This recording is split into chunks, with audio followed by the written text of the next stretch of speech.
If you understand the steps that I'm about to share with you in this video, you will be able to step-by-step create a fortune. If you don't know who I am, I crossed $100 million in net worth when I was 32.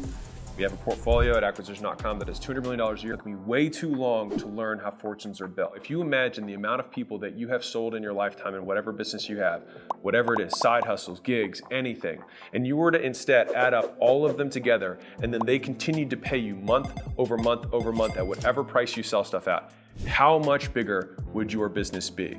If it were mine, a lot bigger. My first big business was called Gym Launch. Gym Launch to date has 5,000 brick and mortar gyms that have purchased the licensing from it. If I had 5,000 of those gyms still paying right now, that company would be worth over $1 billion. That company is probably worth now close to about 100 million. So I've missed out on about $900 million during my career just from that one company alone because it took me so long to learn what I'm about to share with you. The big problem that most people have when they are starting their business is that they are in the selling business, not in the reorder business. They don't have recurring revenue.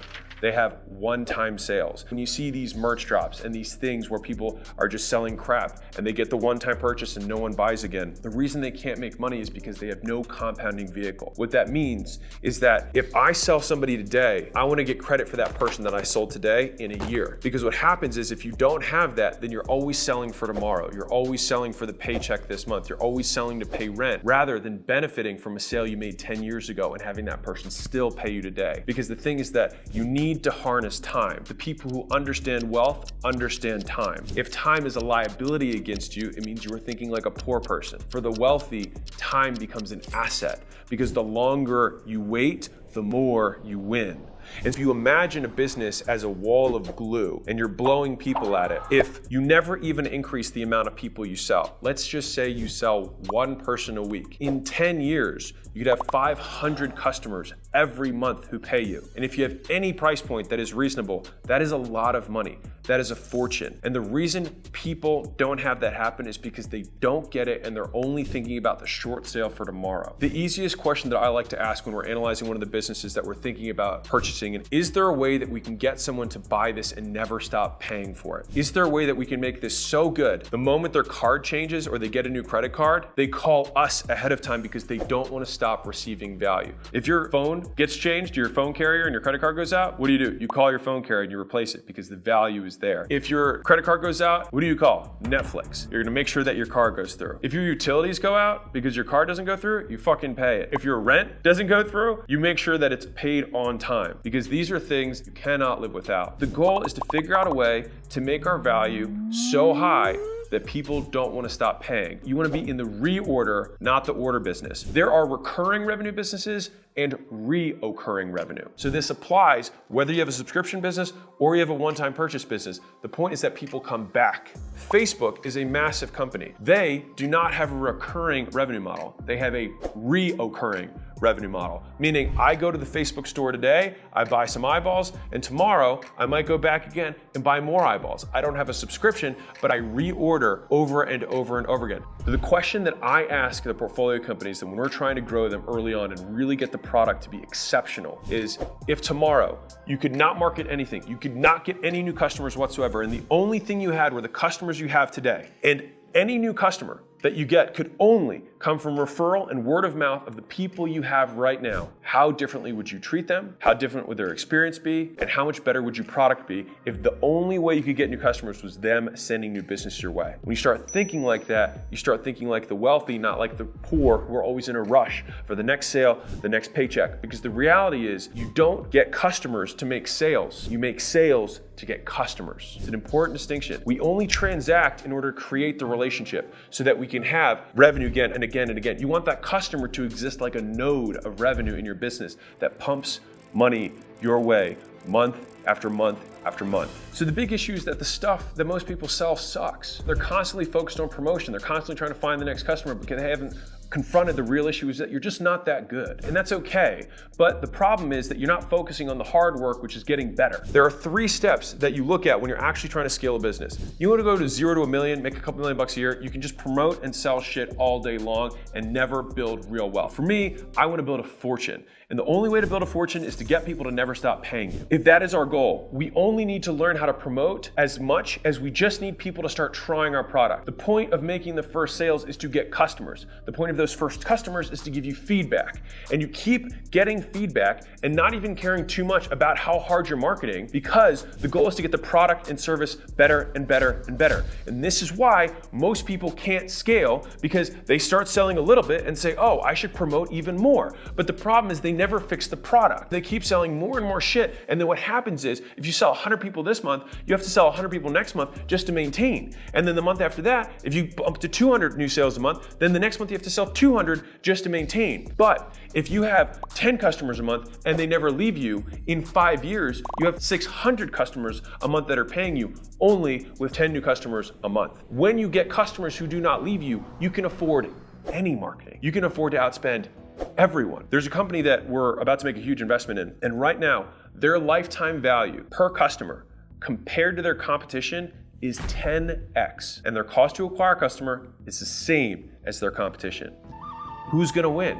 In a bidding auction for who can buy the next customer on Facebook or YouTube or pay for the eyeballs between them and their competitors, they'll win every time. Because when you get that right, everything else is easy. Step 1 is you promote just to get people to become customers. Promote it so that you get the first C, which is consumption. The second piece is that actual improvement loop. What happens is when their business gets hard, when they hit a plateau, when people can't grow anymore, they do one of 2 things. They start marketing more, which is crazy because it means that more people find out about the stuff that you sell that sucks. Or they create another product. If people don't consume your product, people don't consume your service, it's not that they're numbnuts, it means that you suck. It means you have created such a difficult experience for someone to interact with. You made it so difficult for someone to onboard that they never even experience the benefit. The amount of people that I hear, especially in the internet space, who are like, oh, these people don't work hard, they never follow through. Does Amazon complain about all the service tickets they get? No, because they fixed the products. They spent the time to keep solving problem after problem after problem until there were almost no problems left with the product. Taking full responsibility and saying, you know what, we can make this better. And the way you do that is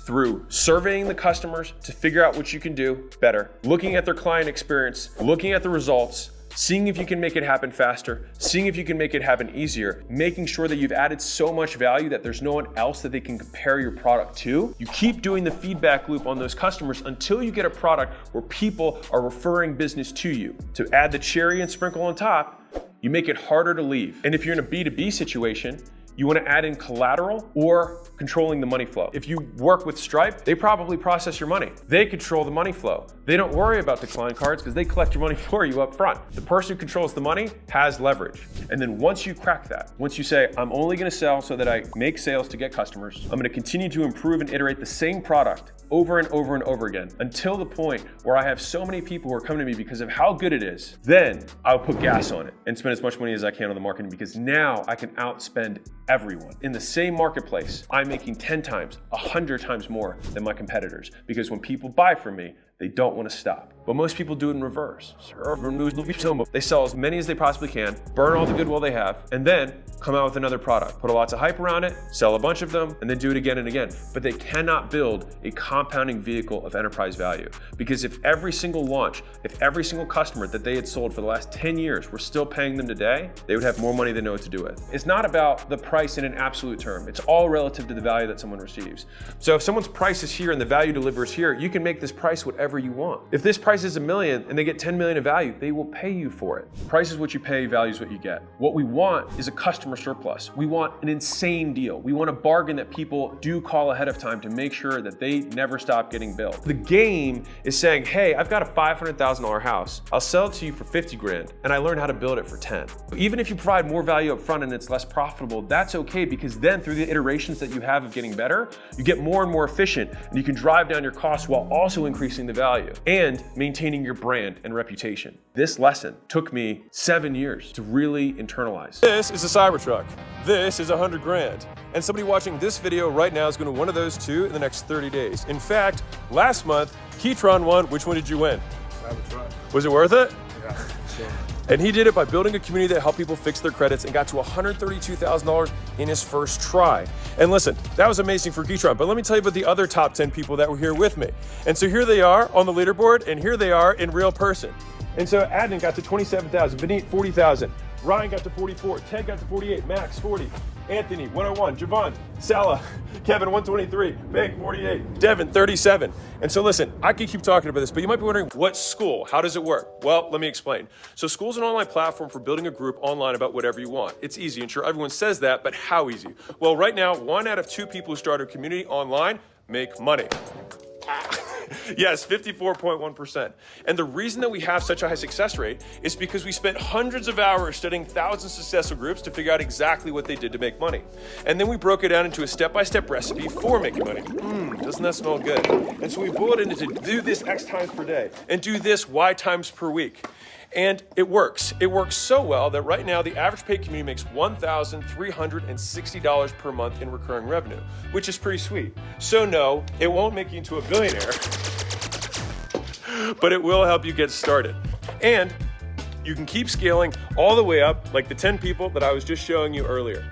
And on top of that, we built everything that you need to run a paid group on Skool already. So no, you won't need to start a Stripe account. No, you won't need to build a website. No, you won't need to have any inventory.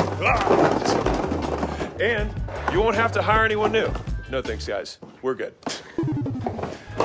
Skool works out of the box. Ta-da! It's that easy. We built it that works the same way as social media, so you don't need to learn anything new. All right, there's not even a single piece of technology that you figure out. You just log in and you can collect money in minutes, literally. And if you're just starting out, here's you. You're literally who we built Skool for. So remember those crazy people that I showed you over there? Say hello. Hey. They did this last month, and if they can do it, so can you. This is built for people who are brand new to business or brand new to online business. And if you're wondering, well, do I need to have an audience?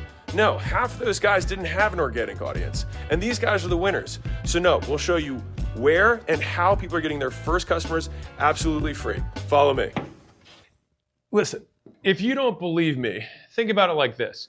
If we get 1 out of 2 paid communities to make money, most people don't have organic audiences. So we had to figure it out or no one would stay on Skool, but we have. And that's why we have tens of thousands of groups on Skool right now. And as much as I'd like to think people love me, people stay because they make money. And we'll show you exactly how they did it. And also, just to make sure you don't get stuck on any step, I answer questions every single week. I hop on calls. And so if you want to hop on there live, we usually have 200 or 300 people who hop on those calls. So it's not huge. And so now's the best time to get started. So if that sounds at all interesting, the best part is you can start a community of your own absolutely free. Just click the yellow button below this video, enter your details to start your absolutely free trial. Worst case, start for free, you decide to quit, and then you can take all the training that other people charge thousands of dollars for with you for free. Again, that's the worst case. Best case, you take a zero risk move and build an online business that could change your life forever. And to be clear, I'm not asking you to decide yes or no today. I'm asking you to make an informed decision. That's it. And the only way you can do that is on the inside, not on the outside. So get inside and see if everything that we say is true and valuable to you. Then if it is, in 2 weeks is when you can actually decide for real. And if you get in and decide it's not for you, no sweat. But you can't truly make an informed decision right now for the same reason you don't buy a house without looking inside of it first, or test drive a car before buying it. So this is a guaranteed risk-free test drive. And listen, whether it's 13 minutes or 13 days from now, if you decide that it's not for you for any reason whatsoever, all you have to do is go to your profile and click cancel. That's it, 1 click. And the only reason you can make an offer that strong is because you're confident that what you have is the real deal. And I'm fairly confident that when you sign up by hitting the button below, you're getting exactly what you need to start your online business. So you might as well give it a shot. The only other guarantee is that if you don't take this shot, you'll stay right where you are right now. But if you take action, you could be the next one coming out to Vegas celebrating how quickly you built an online business with consistent monthly recurring revenue and driving away in a Cybertruck or with 100 grand in cash in your pocket. Pretty neat. So click the button below, join us in the Skool Games. I take calls every Monday, hop on, and be sure to let me know you're new. I'll see you on the other side.